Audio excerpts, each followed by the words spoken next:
1997년 8월 31일 밤 파리 시내를 질주하고 있는 벤츠 승용차 한 대가 있었습니다.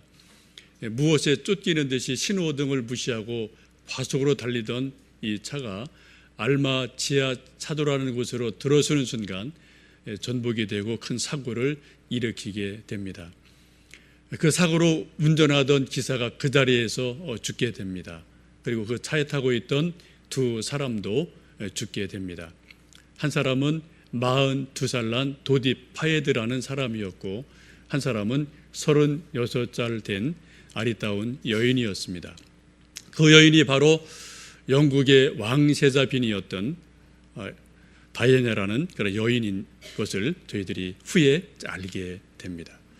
지금도 수많은 사람들이 이 사고가 왜 일어났을까, 다이애나의 죽음에 대해서 이런저런 말들이 지금도 있기도 합니다. 일반적으로 이 사고의 원인을 이제 운전했던 폴이라는 사람이 음주 혹은 과속 운전을 해서 사고가 났다라고 보는 견해가 있고요. 또 파파라치가 계속 따라붙으니까 떼어놓으려고 과속하다 그렇게 됐다라는 견해가 있습니다. 또 하나는 영국 왕실의 음모론이 있습니다. 한때 영국 왕실의 여인이었던 사람이 이제 또 왕실 바깥에서 살아가면서 여러 사람을 만나는 가운데 이슬람 사람을 만나고 이런저런 좋지 않은 소식들이 있기 때문에 영국 왕실에서 아예 뿌리를 차단하기 위해서 이러한 일을 했다, 그렇게 보는 견해도 있습니다.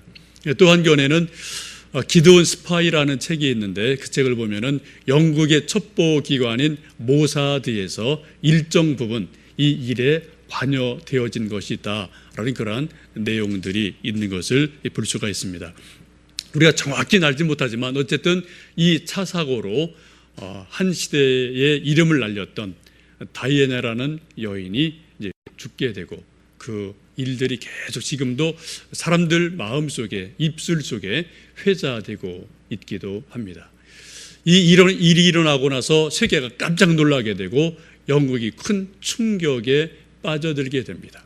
7천만 영국 사람들이 전부 다 울음 속에, 애통함 속에 빠져들게 됩니다. 그리고 그 장례식 날에 영국 민 전체가 통곡을 하며 울음 속에서 그 비운의 여인을 보내드리는 그러한 일이 있었고, 여러분도 TV를 통해서 그 장면을 보시고 좀 부분 기억하시는 분들이 있을지 모르겠습니다. 이 장례식 날 영국 전체가 크게 흐느끼면서 엘튼 존이라는 사람이 바람 속의 촛불이라는 추모곡을 부르게 되는데, 영국의 장미여 안녕, 하지만 당신은 우리 마음속에 영원히 피어날 것입니다 라고 노래를 부르게 됩니다. 이 노래가 세계에 큰 반향을 일으켜서 다니엘 앨범으로는 가장 짧은 시간에 약 3,300만 장이 팔릴 정도로 대단한 그러한 반향을 일으켰던 노래이기도 합니다. 이런 일이 일어나면서 이제 영국 한 부분에서 은밀하게 사람들이 움직이는 사람들이 있었어요. 그 사람들은 소위 손님을 맞을 준비를 하는 그러한 사람들이었습니다. 왜냐하면 이처럼 큰 충격적인 사건이 있었기 때문에 영국 국민들이 크게 울고 애통하고 우려하기 때문에 많은 사람들이 상담을 받으러 올 것이다, 혹은 정신과에 뭔가 좀 도움을 받으러 올 것이다 라고 예측이 되어서 정신과 의사들과 상담하는 분들이 이제 손님 맞을 준비를 여러 가지로 하게 되었습니다. 그런데 일주일이 지나고 2주일이 지나도 기대했던 손님들이 오지를 않는 일이 일어났습니다. 오히려 반대로 평소에 오던 손님들마저도 뚝 떨어져서 반으로 손님들이, 내왕하는 사람이 줄어드는 그러한 이상한 현상을 발견하게 됩니다. 많은 사람들이 의아해하죠. 이게 왜 그럴까? 많은 심리학자들이 연구를 해본 결과 이것은 바로 일주일 동안 영국 국민들이 실컷 울었기 때문에, 눈물 때문에 사람들의 마음에 있던 우울증과 답답함들이 다 날아갔다, 그러한 결론을 얻게 됩니다. 그러면서 이름을 붙이기를 다이애나 이펙트 혹은 다이애나 신드롬이라는 그러한 이름을 붙여주게 되었고, 지금도 그것이 심리학적으로 계속 사용되는 용어이기도 합니다. 참 이상하죠?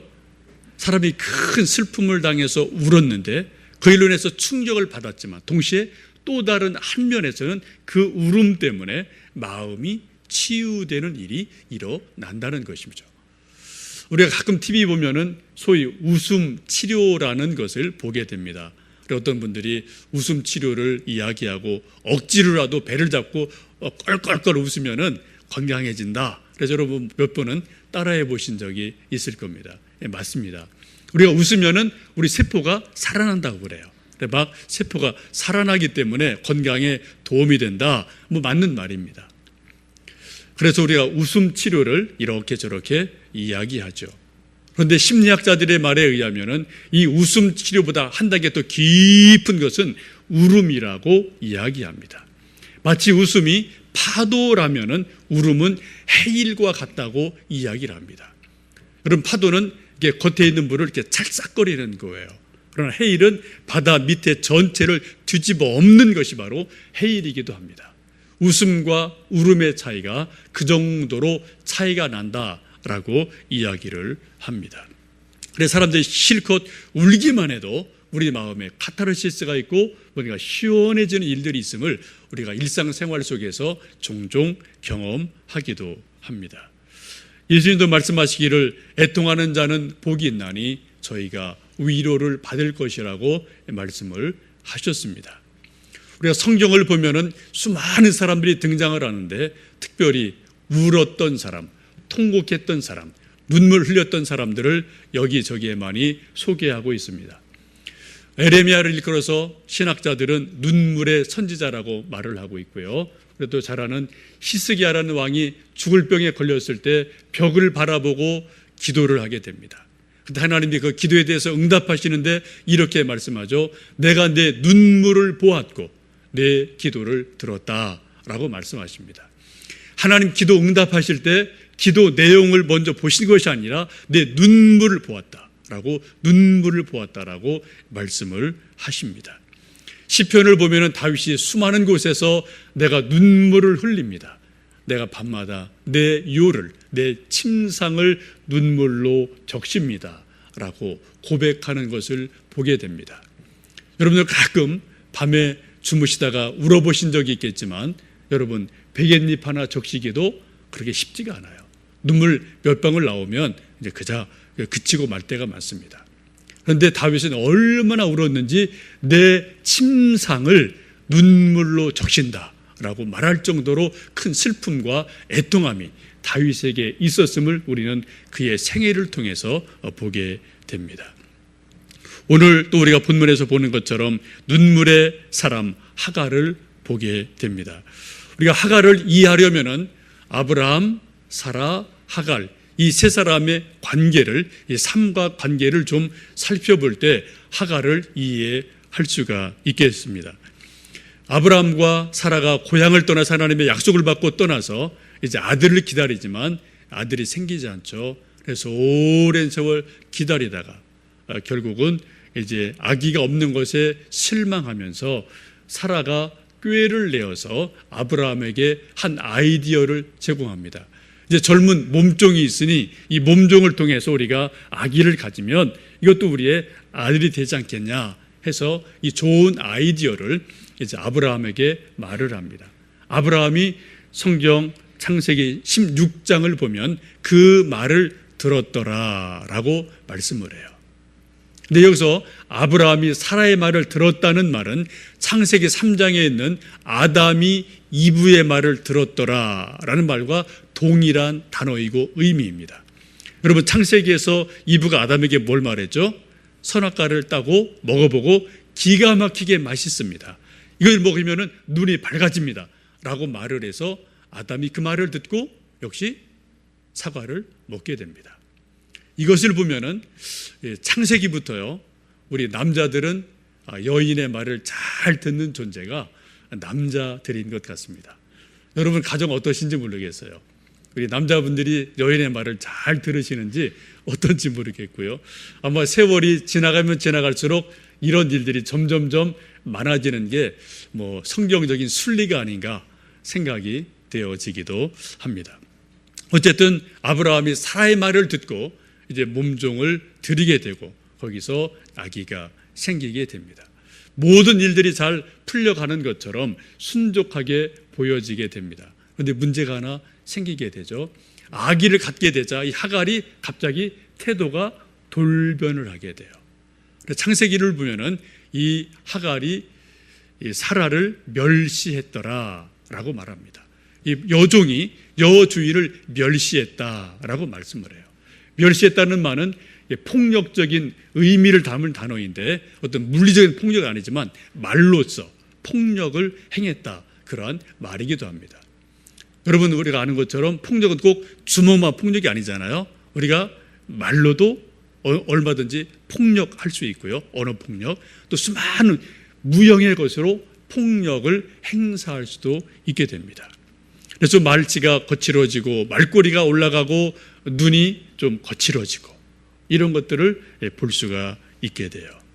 이런 일들 우리 궁중에서도 흔히 볼 수가 있는데, 궁중에서 일하던 무수리 같은 여인이 왕의 은총을 입어서 아이를 갖게 되면은 이제 왕자나 공주가 없는 중전을 멸시하고요, 능멸하고요, 막 여러 가지 복잡한 일들이 일어나는 것을 우리가 조선시대 이런저런 일들을 통해서 보기도 합니다.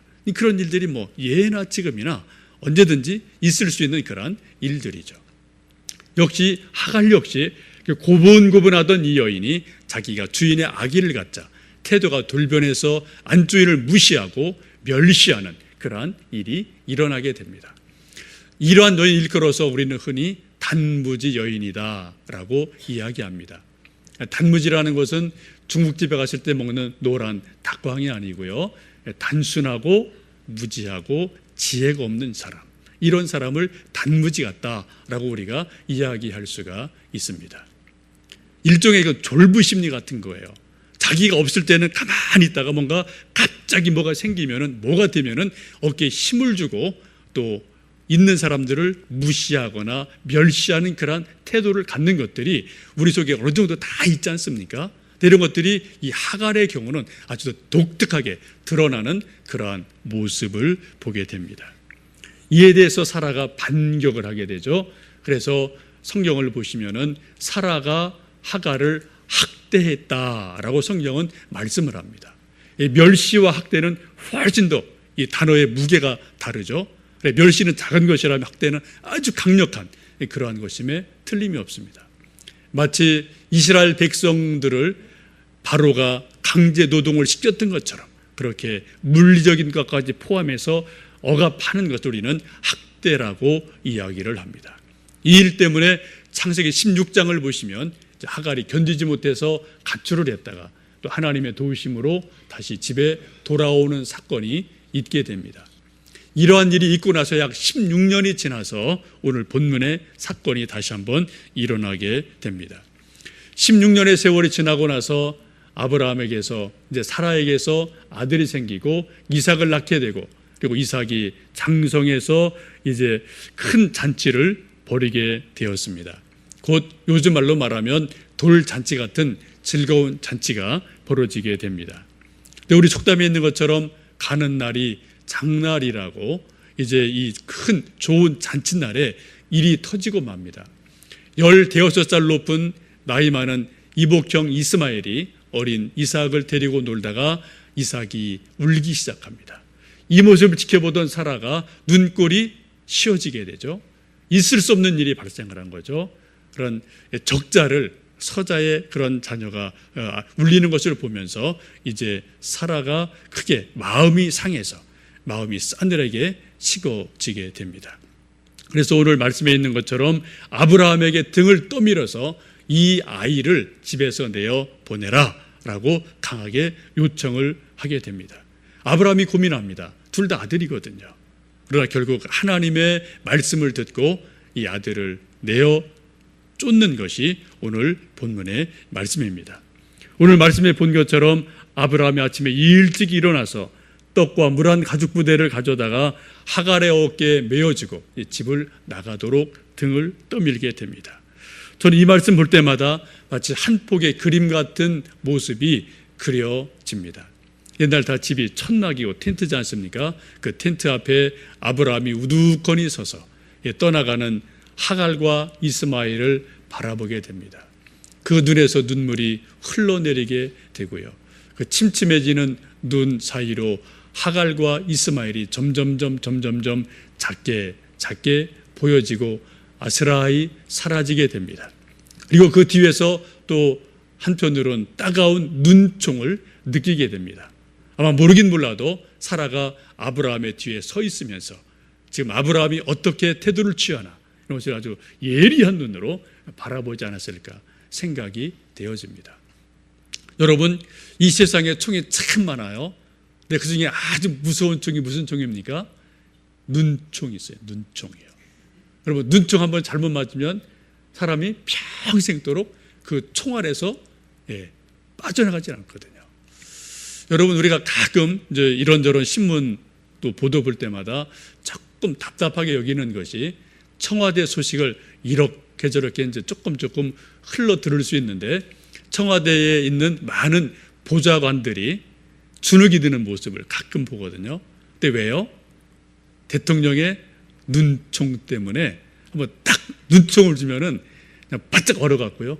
꼼짝을 못 한대요. 신문 보니까 그렇게 말하더라고요. 대통령 눈에서 레이저가 나온다.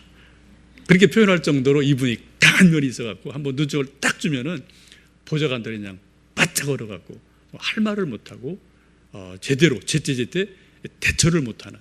그래서 우리가 뭐 보았던 것처럼 전번에 불미스러웠던 일들도 딱 그런 어떤 일이지 않느냐 그렇게 이야기하는 것을 볼 수가 있습니다. 어쨌든 눈총을 받으며 아브라함이 서 있고 하갈과 이스마엘이 떠나는 모습을 바라보게 됩니다. 이제 아브라함의 전송을 받은 하갈과 이스마엘이 광야로 떠나게 되고 며칠 지나지 않아서 물이 떨어지고 떡이 떨어지는 그러한 일들이 벌어지게 됩니다. 다시 집에 돌아갈 수도 없고 방에서 굶어 죽을 수밖에 없는 정말 절절한 그러한 일들이 벌어질 때 그때 15절에 보시면 그렇게 말씀하죠. 가죽 부대의 물이 떨어진지라 그 자식을 관목동물 아래에 두고 이르되 아이가 죽는 것을 참아 보지 못하겠다 하고 화살 한바탕 머리 떨어져 마주 앉아 바라보며 소리내어 울었다라고 말합니다. 이제 굶어 죽어가고 목말라 죽어가는 아들을 바라보면서 엄마가 할 수 있는 마지막 것은 아무것도 없어서 잠깐 그늘에 아이를 눕혀놓고 그리고 아이를 바라보며 우는 것이라고 성경은 말씀합니다. 이 말씀을 개역성경 옛날 성경에 보면 이렇게 말씀하고 있어요. 가로되 자식의 죽는 것을 참아보지 못하겠다 하고 살 한바탕쯤 가서 마주 앉아 바라보며 방성대곡했다라고 말씀합니다. 이 하갈이 그냥 운 것이 아니고요. 통곡을 했다는 겁니다. 방성대곡했다. 대성통곡했다라고 성경은 말씀하고 있습니다. 우리도 인생을 살다 보면은 한두 번은 누구나 다 방성대곡할 일들이 우리 인생 가운데 있는 것 같습니다. 통곡할 일들이 한두 번은 누구나 다 있는 것 같습니다. 그때 그 방성대곡할 일들을 우리가 어떻게 견뎌내느냐 이것이 참으로 중요한 일인 줄 압니다. 여러분, 이 세상에 뜨거운 것 참 많습니다. 지금 여름이 되니까 참 태양도 뜨거워지죠. 근데도 우리가 커피를 먹기 위해서 물을 펄펄 끓이면은 적어도 100도가 되는 뜨거운 물이 됩니다. 이 뜨거운 물보다 훨씬 더 뜨거운 것이 우리 가정에 가끔 있어요. 우리 어머님들 요리하실 때 기름을 끓이게 되는데요. 기름은 펄펄 끓질 않습니다. 어떻게 끓어요? 이렇게 슬슬 끓어요. 그런데 온도는 어떤 게 더 높습니까? 기름이 훨씬 더 높습니다. 기름 끓일 때 대략 몇 도이죠? 예? 약 180도예요. 물보다 거의 2배가 됩니다. 그래서 기름에 되면은 훨씬 더 화상이 심하게 되죠. 근데 이거보다 훨씬 더 뜨거운 물이 있어요. 소위 쇳물이 있습니다. 여러분 가끔 TV에서나 또 어디 가셔서 보신 적이 있겠지만은 제철소 가보시면은 새빨간 그런 쇳물이 쭉 흘러가는 것을 보신 적이 있을 겁니다. 저도 몇 년 전에 광양 제철소를 좀 견학을 간 일이 있고 쭉 둘러보고 이제 좀 그렇게 이것저것을 보다가 그 샘물 뽑아내는 곳에 가서 고로에 가서 그 담당하는 분한테 제가 하도 궁금해서 물어봤어요. 이 쇠가 다 녹아서 쇳물이 되면은 이게 몇 도가 됩니까?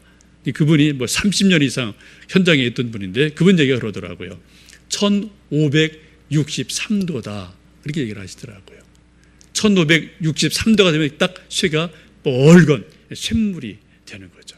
이 뜨거운 물 속에는 우리가 살이 닿으면 다 녹아버리는 거고요. 만약 우리가 거기에 뭐 닿기만 하면 우리 뼈마저도 녹아내릴 수 있는 강력한 뜨거운 그러한 물이기도 합니다. 몇 년 전에 당진했던 한 제철소에서 있었던 사고가 있었습니다. 29 먹은 한 청년이 일을 하다가 어떻게 발을 잘못 디뎌서 용광로로 추락하는 사고가 실제로 있었어요. 그리고 그 후로 그 청년의 흔적을 찾지를 못한 그러한 일이 있었습니다. 이 일이 신문에 보도가 되면서 수많은 사람들이 이런저런 말들을 인터넷에 올린 일이 있습니다. 그때 한 누리꾼이 인터넷에 그 일을 애달파하면서 추모시를 쓴 것이 있습니다. 제목이 그 쇳물 쓰지 마라 라는 시였습니다. 이러한 내용입니다. 광원의 청년이 사그라졌다. 그 쇳물은 쓰지 마라. 자동차를 만들지도 말 것이며 철근도 만들지 말 것이며 가로등도 만들지 말 것이며 못을 만들지도 말 것이며 바늘도 만들지 마라. 모두 한이고 눈물인데 어떻게 쓰나. 그 쇳물 쓰지 말고 맘씨 좋은 조각가 불러 살았을 적 얼굴 흙으로 빚고 쇳물 부어 빗물에 씻거든 정성으로 다듬어 정문 앞에 세워주게. 가끔 엄마 찾아와 내 새끼 얼굴 한번 만져보게 하자. 그러한 시를 인터넷에 올린 적이 있습니다. 여러분, 이 세상에 뜨거운 물들이 참 많아요. 기름도 뜨겁고요, 샘물도 뜨겁고요, 우리가 먹는 커피 끓이는 물도 뜨겁습니다. 그러나 제가 볼 때는 이 물보다 더 뜨거운 물이 있습니다. 그 눈물은 바로 눈물인 줄 압니다. 왜요? 뜨거운 샘물은 우리 살을 태우고 우리 뼈를 녹일 수 있어요. 또 설설 끓는 그러한 기름은 우리 피부를 벗길 수 있지만 우리 마음을 녹이지는 못합니다. 그러나 눈물은 그렇게 뜨겁지 않을지라도 우리 마음을 녹이는 뜨거움이 눈물 속에 있기도 합니다.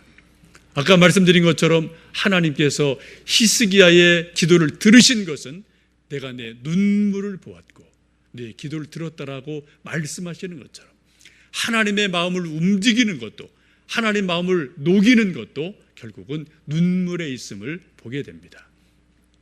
우리가 인생을 살다 보면은 여러 인간 관계 속에서 선배 후배, 부모 자식 관계 속에서 내 이 녀석을 결코 용서하지 않으리라 라고 이렇게 결심한 일들이 가끔 있을 수가 있어요.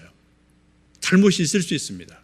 그때 후배나 혹은 자녀가 선배나 부모를 찾아와서 정말 뜨거운 눈물을 흘리면서 자기 잘못을 인정하고 용서를 구할 때 그렇게 단단하게 굳어있던 마음이 녹아져 내리는 일을 우리는 종종 발견합니다. 그러한 일이 있기에 우리가 이만큼 이 자리에 살 수가 있을 거예요. 만약 그런 용서라든지 마음의 녹아내림이 한 번도 없다면 이 세상을 어느 누구도 살아갈 수가 없을 겁니다. 때로는 내가 눈물을 흘리기도 하고 때로는 내가 마음을 풀기도 하고 이런저런 눈물을 통해서 마음을 풀고 마음을 녹이면서 우리 이 세상을 살아갈 때가 종종 있기도 합니다. 지금 죽어가는 아들을 무력하게 바라보던 하갈이 자기 무기력 때문에 통곡을 합니다. 또 자기를 내어쫓은 매정한 주인 아브라함 다음에 섭섭해 통곡을 합니다. 자기 여주인 사라를 생각하며 섭섭해서 울게 됩니다. 하나님을 생각하며 원망하며 통곡하며 울고 또 울고 있는 그러한 하갈의 모습을 우리는 이 말씀 속에서 보게 됩니다.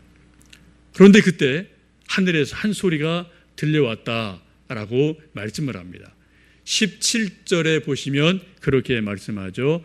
하나님이 그 어린아이의 소리를 들으셨으므로 하나님의 사자가 하늘에서부터 하갈을 불러 이르시되 하갈아 무슨 일이냐 두려워하지 말라 하나님이 저기 있는 아이의 소리를 들으셨다라고 말씀을 합니다. 좀 이상하지 않습니까? 지금 방송 대곡하는 것은 누구입니까? 엄마 하갈이에요. 하갈이 통곡하며 울고 있습니다. 근데 하나님이 들으신 건 뭘 들으셨다고요? 아이의 소리를 들었다라고 말씀을 합니다. 그러니까 성경이 좀 앞뒤 구절이 잘못된 걸까요? 성경을 기록하는 분이 잘못 기록한 것일까요? 왜 이러한 앞뒤 문맥이 않는 그러한 말이 나올까요? 지금 통곡하는 것은 엄마 하갈인데 성경은 말하기를 하나님이 그 아이의 소리를 들었다라고 말씀을 하신단 말이죠. 여러분 이게 무엇일까요? 이게 바로 중보 기도라는 것입니다. 우리가 누군가를 생각하며 애달픈 마음으로 통곡하며 눈물을 흘리며 기도할 때가 있어요. 그 사람은 몰라요. 그 기도의 대상자는 그것을 알지 못하지만 기도하는 사람은 그 사람 때문에 애통하고 슬프고 힘들어서 눈물을 쏟고 기도할 때가 있습니다. 근데 하나님이 무엇을 들으신다고요? 그 기도의 내용을 보신다는 거죠. 눈물의 내용을 하나님은 아시기 때문에 내가 눈물을 흘리고 내가 통곡하지만 그 통곡 속에 있는 그 사람을 하나님은 보시고 그 소리를 들었다라고 말씀을 하십니다. 지금 통곡하는 것은 하갈이었지만 하나님 말씀하시기를 내가 그 아이의 소리를 들었다라고 말씀하시면서 하갈에게 위로를 해주시는 것을 보게 됩니다. 우리 사람들이 우는 울음이 사람의 귀에 들리면은 소음입니다. 또 원망이 될 수가 있습니다. 그럼 우리 울음소리가 하나님 귀에 들려지기만 한다면 그것은 놀라운 기도가 되고 중보가 될 줄로 믿습니다. 바로 여기 우리가 눈물 흘리되 사람 앞에서 흘리느냐 하나님 앞에서 흘리느냐 이것이 아주 질적으로 근본적으로 다른 의미가 있음을 보게 됩니다. 이 눈물을 보시고 하나님께서 하갈에게 응답을 해 주십니다. 18절 19절 말씀 보시면 이제 일어나서 아이를 일으켜라. 내가 그 아이로 한 민족을 이루게 할 것이다. 그리고 말씀하기를 하갈의 눈을 밝히셔서 샘물을 보게 하셨다라고 말씀합니다. 지금 이 하갈에게 가장 시급한 문제는 물이 다 떨어진 거예요. 먹을 것이 없는 겁니다. 광야에서 그대로 그냥 목말라 죽는 형편이에요.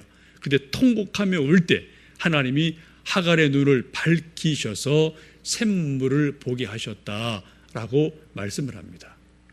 여러분 이 말씀을 보면서 이 샘물을 보게 하는 것이 샘이 없던 광야 사막에서 샘물이 갑자기 하나님 만드심으로 뿅 하고 만들어졌을까요?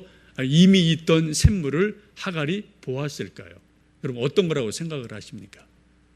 두 가지 다 가능해요. 하나님은 전능하시기 때문에 사막에서 샘을 갑자기 만들어내실 수 있습니다.